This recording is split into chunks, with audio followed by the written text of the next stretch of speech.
keselamatan. Nggak tahu temanya apa ya yang bagusnya. Oh, gini aja. Kita kalau bertanya boleh? Boleh. Pak Heris, kalau kita bertanya boleh? Slow. Bertanya tentang apa, Pak? Oke.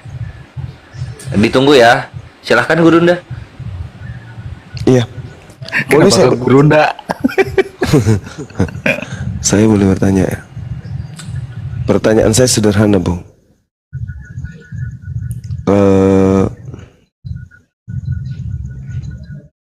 Apa ya pertanyaan saya? Yang ringan-ringan saya mencari tapi apa ya? Kalau yang ringan serahin ke gue dulu, gue pancing. Ya udah, silakan Bang Andi. Bro Eris, udah lama menjadi Kristen? Dari lahir, Pak. Nyaman menjadi Kristen. Ya, Pak. Anda bahagia, nyaman, happy menjadi Kristen? Dengan senang hati lah, Pak. Ke gereja hari Minggu rutin? Ya, tentunya gereja lah, Pak. Kamu ke gereja itu nyembah Tuhan ya? Ya pastinya lah, Pak. Nggak mungkin nyembah manusia. Yang mana yang kau sembah? Masuk Pak Eko. Gimana, Pak? Ya, Tuhan yang mana yang kamu sembah, bro? Tuhan yang hidup, Pak. Siapa? Tuhan yang hidup. Siapa namanya? Yesus, Pak. Yesus. Pak Juma, emang Yesus Tuhan? Bukan? Ya, silakan masuklah udah di situ. Iya, bukti bahwa beliau itu bukan Tuhan. Kita lihat ya. Di dalam Kisah Para Rasul 1 nomor 1. Bukti bahwa Yesus itu tidak pernah mengajarkan dirinya Tuhan, tapi dituhankan. Kisah Para Rasul 1 nomor 1 di situ dijelaskan begini. Hai Theophilus, ya paman. Dalam bukuku yang pertama aku menulis tentang segala sesuatu yang dikerjakan dan yang diajarkan oleh Yesus sampai pada hari ia terangkat. Segala sesuatu yang dikerjakan dan yang diajarkan oleh Yesus. Pertanyaan saya, Bang, adakah Yesus mengajarkan kemudian untuk beribadah hari Minggu? Ada, Pak? Di mana tertulis? Hari Sabat, Pak. Sabat itu Sabtu, Cak Ayu. Yang kutanya Minggu. Hai Theophilus, ya paman, dalam bukuku yang pertama aku menulis tentang segala sesuatu yang dikerjakan dan diajarkan Yesus. Ini kalau tidak ada berarti si penulis Lukas ini pembohong. Segala sesuatu yang diajarkan Yesus. Ada nggak Yesus mengajarkan ibadah Minggu?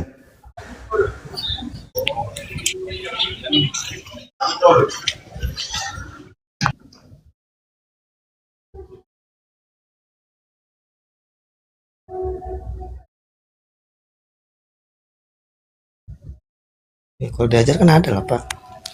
Ya, tertulis di mana itu, Bang?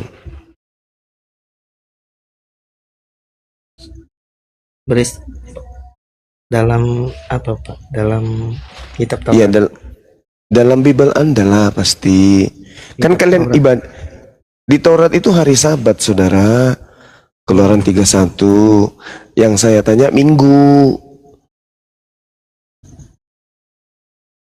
Islam kan Jumat, Yahudi Sabtu, Kristen Minggu. Yang saya tanya Minggu.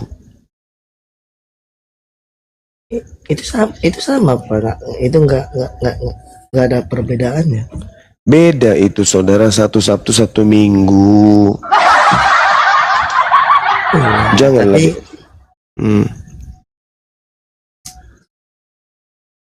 Enggak loh.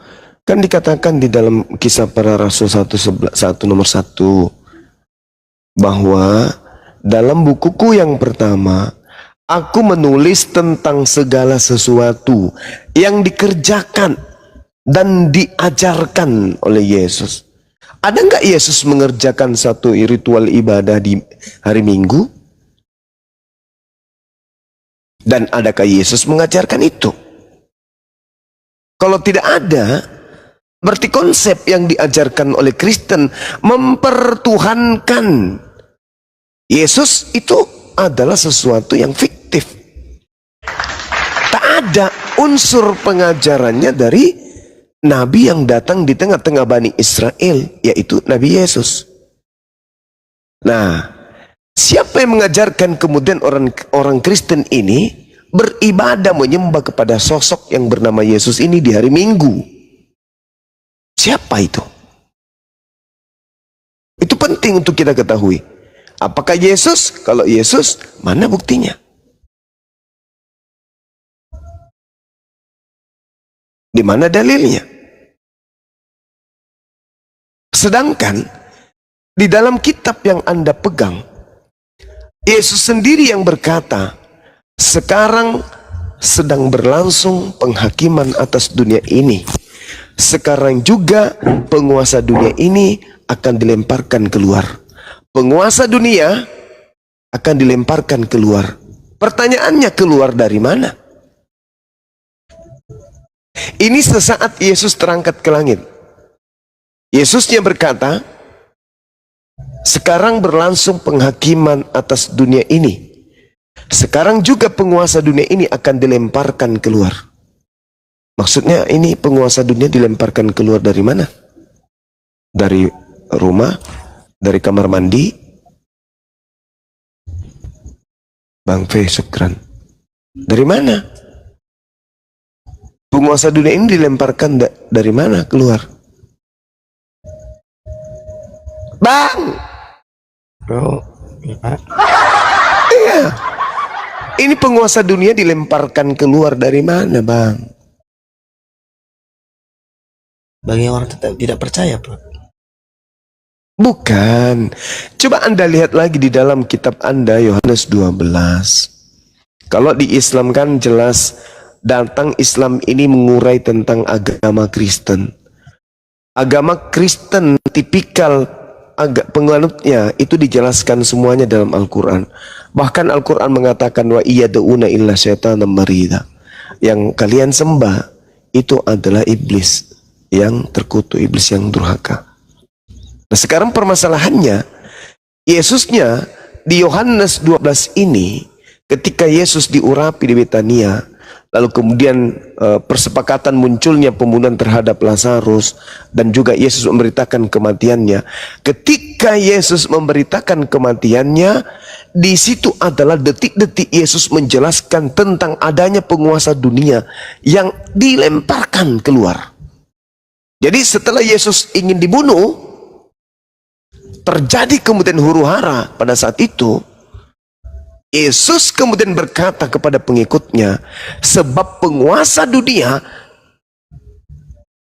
akan dilemparkan keluar. Pertanyaan saya, dilemparkan keluar dari mana? Penguasa dunia, saudara, bukan ke situ larinya. Penguasa dunia itu kan iblis. Yesus berkata di dalam Yohanes 14:30, tidak lama lagi aku berkata-kata dengan kalian, sebab penguasa dunia telah datang, yaitu iblis, dan iblis sedikit pun tidak berkuasa atas diriku. Jadi penguasa dunia itu adalah iblis. Pertanyaan saya, ketika Yesus berkata di dalam Yohanes 12 nomor 31, sebab penguasa dunia akan dilemparkan keluar, pertanyaan saya, iblis ini dilemparkan keluar dari mana? Berarti iblis ini pernah dimasukkan ke dalam wadah. Sampai ketika kemudian Yesus ingin dibunuh, iblisnya dilemparkan keluar. Nah, iblis tadinya ditaruh di mana, Bang? Sampai dia harus dikeluarkan dari sana. Saya kasih clue. Yesaya 14 nomor 12, 13, 14, 15. Iblisnya dimasukkan ke dalam kubur. Lalu kemudian dilemparkan keluar dari kubur. Siapa yang keluar dari kubur?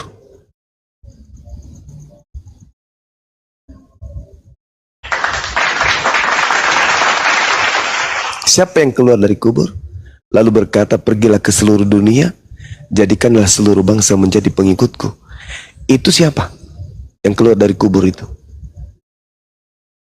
Udah lain Pak pembicaranya. Hah? Udah lain konsepnya. Kok lain pula?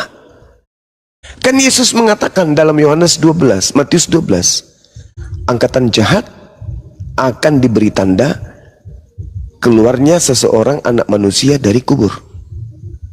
Matius 12. Kata Yesus yang keluar dari alam kubur itu adalah tanda untuk si jahat.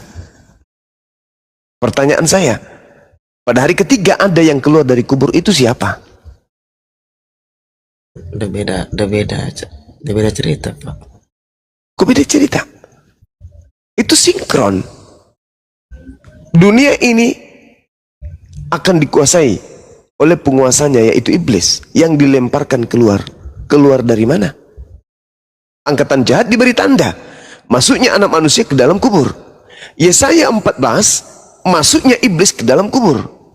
2 Petrus 2, masuknya kemudian iblis ke dalam goa yang gelap. Pertanyaan saya, siapa yang keluar dari goa yang gelap yang berupa kubur itu?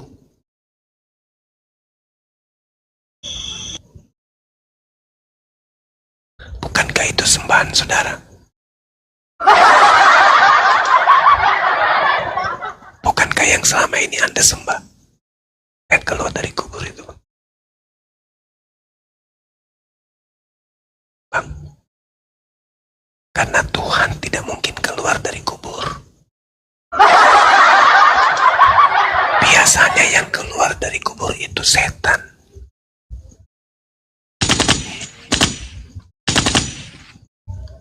Itu yang kamu sembah, saudara. Makanya Yesus berkata, waspadalah kepada penyesat yang datang kepadamu dengan memakai nama Yesus dan berkata, akulah Yesus. Waktunya sudah dekat, jangan kau percaya. Penyesat itu akan datang dengan memakai namaku dan berkata, akulah Mesias. Dia akan menyesatkan banyak orang. Tertulis di Matius 24 nomor 4 nomor 5. Itu siapa yang keluar dari kubur? Yang mengaku Yesus dan sekarang menjadi Tuhan saudara. Hampir separuh bumi menyembah dia. Itu siapa yang kalian sembah itu? Siapa itu, Bang? Bang, yang kalian sembah itu siapa? Biar yang lain tidak dengar, kita aja berdua bisik-bisik aja, gak usah malu. Itu siapa, Bang, yang kamu sembah, Bang? Akulah Yesus. Itu siapa, Bang? Macet. Bang, Bang, bisik aja biar yang lain gak dengar.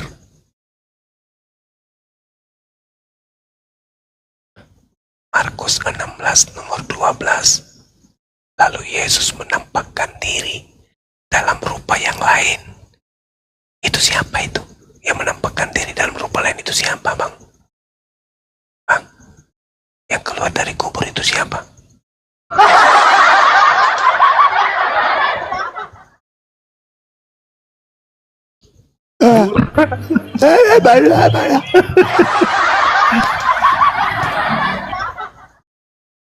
Oke, teman-teman, kelihatannya agak berat materinya Bang Handi malam ini. Silakan, mungkin ada yang ingin menambahkan. Assalamualaikum warahmatullahi wabarakatuh. Waalaikumsalam warahmatullahi wabarakatuh. Iklan dulu, iklan. Iklan Ben Kaisar. Baik, terima kasih host. Teman-teman, kenapa sampai 720k ini teman-teman ya? Di tap-tap layar teman-teman, sebelum saya bernubuat ya. Di tap-tap sampai 1,5 M teman-teman ya.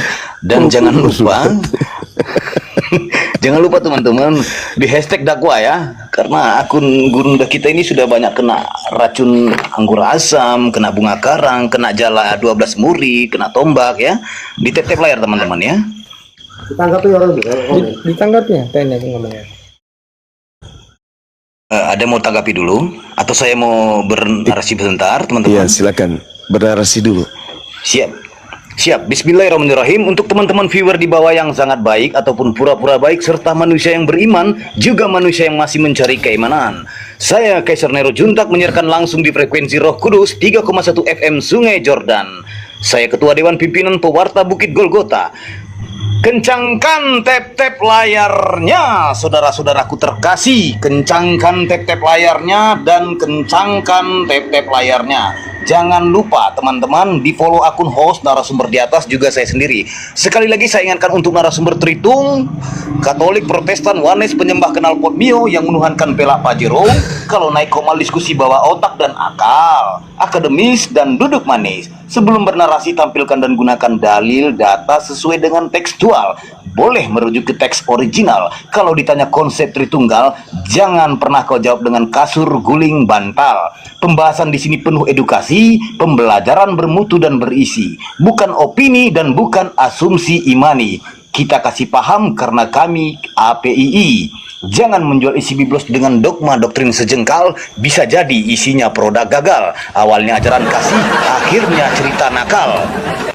Boleh terangkan sesuai paradoks, tapi terima kenyataannya jika ketaboks. Viewer di bawah bosan dengerin narasumber yang bodoh, karena lebih asik membaca majalah bobo. Kalau sudah mau nyerah dan teler, mending kau turun dan baca majalah populer. Kalau cuma mau khotbah doktrin dan dogma, mendingan diam nyimak jadi berhala, atau nongkrong saja kau di rest area. Perlu digarisbawahi, dicatat ya. Naik di sini jangan tantrum, kesurupan, serangan jantung, gangguan kejiwaan. Harap diskusi dan bantah dengan dasar menggunakan dalil dan data. Paparkan dengan baik narasi, literasi, kolerasi, komparasi, tidak menggunakan diksi-diksi, asumsi, logikal, polisi, kontrasepsi, cekcokologi, apalagi geoblokologi. Narasumber memberi dedikasi, viewer di bawah mendapatkan edukasi. Diskusi tanpa pakai urat, tanpa ajaran sesat, dan tanpa hujat menghujat. Forum debat inspiratif, tidak mengenal kontradiktif, dan pastinya aktif. Selamat datang di kebenaran bagi yang menerima, dan selamat bingung buat kalian yang masih koar-koar seperti mencari ketua ular ya, ketiak ular. Ingat, sekali lagi saya ingatkan, diskusi di atas jangan terlalu bego, seperti ayam sakit lagi berkokok. Nangis, macet, bubuk, dan mogok-mogok, terkena tampol, masih mau kau datang besok. Sekian, stay tune. Ayam sakit lagi berkokok. Bingung Bang Juma pernah lihat ketika ketiak ular, pernah tahu nggak Bang? Nggak pernah tuh. Jadi gini ya, saya sebenarnya banyak penasaran. Ketiak ular gimana sih Bang? Belum pernah lihat. Nah, sama saja kalian ditanya sama orang Kristen. Coba cari satu ayat yang mengaku bahwa Yesus, aku adalah Tuhan. Bisa disuruh saya cari saja gitu. Coba dicari. Sama saja tidak akan ketemu. Bagaikan mencari ketiak ular. Itu filosofinya. Betul. Oh, tinggi kali filosofinya.